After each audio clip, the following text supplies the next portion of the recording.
This is an update video.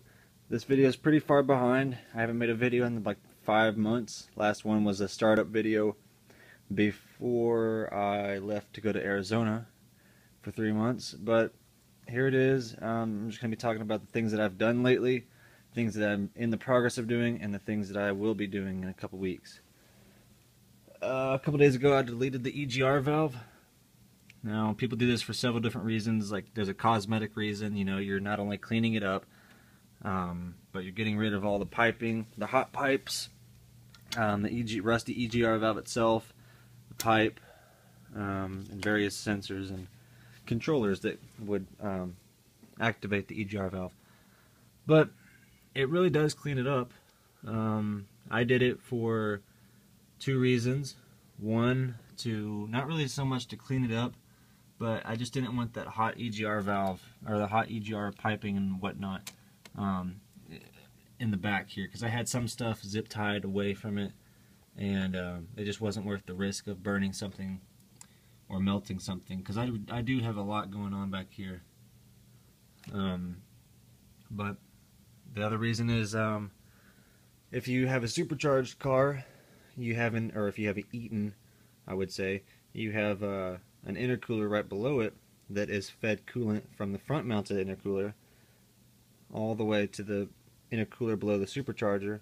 So the hot gases from the EGR valve were blowing straight through the second intercooler right below the supercharger, heating it up. And in my case, after deleting it, I'm seeing anywhere from in the city driving, it's anywhere from probably 15 degrees cooler, and on the highway it's anywhere from 15 to 23, 24 is the lowest it's ever gone. That's 23 to 24 below what it used to be, intake air temperature wise. So that definitely is a pretty big improvement over having running it on.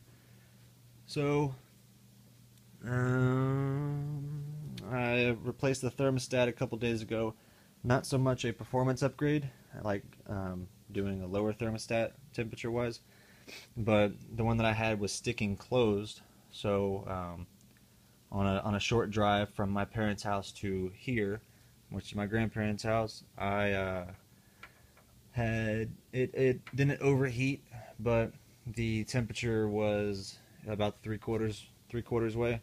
So as soon as I got here, the AC kicked off like it was overheating, and sure enough it was. So a little bit later that day I tested it out again and bought a Ford OEM thermostat, which is 180 degrees, replaced it, and it's been fine ever since.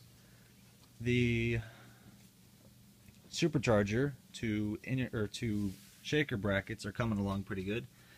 Don't look at those. This is the bottom of the shaker.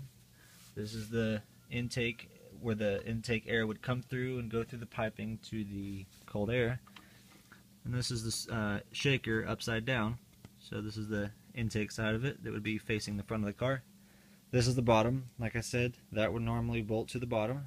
I took that off, traced a plate. This is an 1/8 of an inch plate, and bolted it down in the factory mounting places. And I have these little pieces of angle iron. Now, it doesn't look like it's squared, but if the hood was shut, the supercharger is kind of offset to the left just a tiny bit. So this is actually the perfect place that it needs to be to get the shaker squared up in the hole of the hood. So, and then I have these little cooling. I cut these with a plasma cutter, so they're pretty rough, but I need to take my pneumatic grinder and shave those, get those looking pretty good. And all these are for is a little bit of cooling, not cooling in, but cooling on the supercharger. So it's not meant to push air into the supercharger, but just simply blow on it.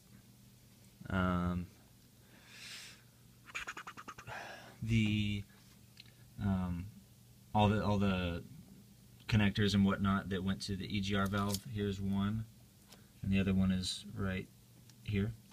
I have those zip tied in place. there's not really anywhere I can put those. I mean, yeah, I could cut them, but I'm not gonna say I'm ever gonna put the EGR back on. But I'm also not really fond of cutting those if they're there. The car is still not tuned, so I do drive it.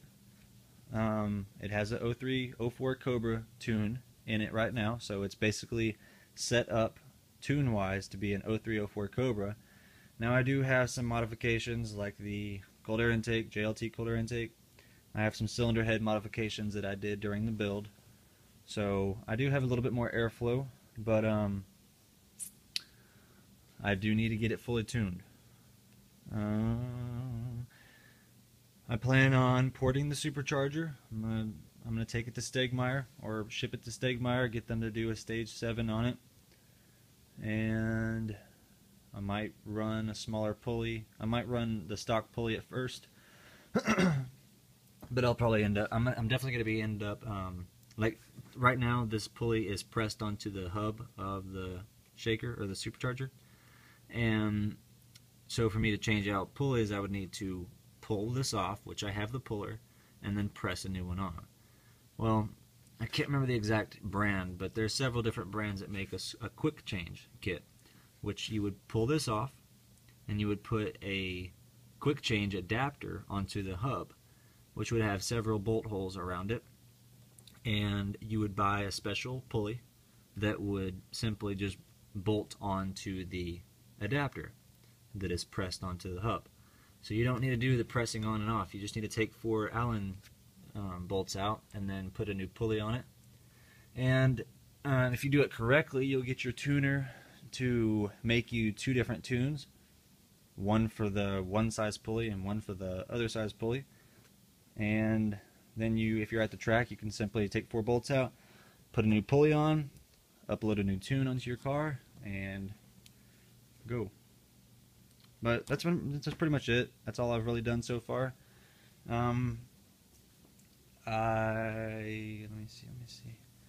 I'm planning on doing a, I think it's called SOS gauge pod, speed of sound gauge pod. It would go right here. I'm gonna get a 2 gauge pod. I have the original one that I installed in the car, and this is an auto meter gauge pod, and I'm pretty satisfied with that. I'm going to keep that one, but also get a 2 gauge pod for the pillar.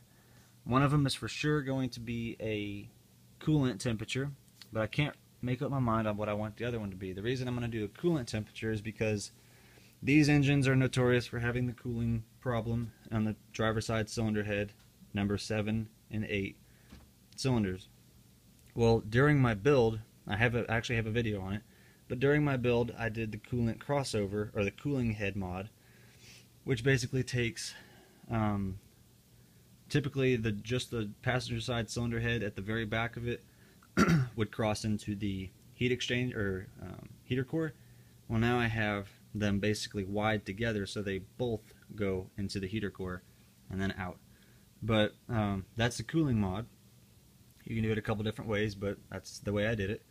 But it's just I'm just going to do a basic temperature sensor on the back in one of the core plugs on the back of the cylinder head, just to keep note and keep an accurate reading on the gauge of how hot the back cylinders are getting. It's just kind of a precaution. But I think that's pretty much it. I'll be doing a video, because I have never seen somebody do a video on the shaker brackets. I've only seen some pictures that aren't very descriptive. I'll be doing a video on exactly the measurements that I took to mount my shaker to the supercharger, and how to get it centered front and back and side to side and height wise. So I'll just take a video of that and show you. That way the people who have done Mach 1 or are in the progress of doing an Eaton swap Mach 1 have an idea of how to do a shaker bracket. But that's it for this update video, and there will be more to come.